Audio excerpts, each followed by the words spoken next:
শুভ সকাল বন্ধুরা, নতুন আর একটা ব্লগে তোমাদের অনেক স্বাগত। তো এই যে সকালবেলায় উঠে মেয়েকে পড়তে দিয়ে এসেছিলাম, বৃষ্টিতে ভিজেই আর কি, ওয়াটারপ্রুফ পরেই গেছিলাম, তবু অর্ধেক ভিজেই যায়, জামা তো ভিজেই যায়। আর এসে এলোমেলো চুল, ভিডিও স্টার্ট করলাম আমি।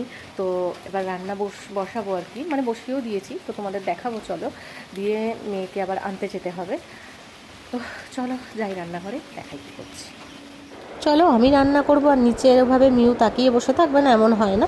তো প্রথমেই ভাত বসিয়ে দিয়েছিলাম আমি এসে, কারণ মেয়ে স্কুলে খেয়ে যাবে আর ওর বাবাও খেয়ে বেরোবে, সেই কারণে ভাত বসিয়েছি। আর এখানে মাছের ঝোল বসিয়ে দিয়েছি, পাবদা মাছের, বাবাও খেয়ে যাবে আর মেয়েও খেয়ে যাবে সেই কারণে।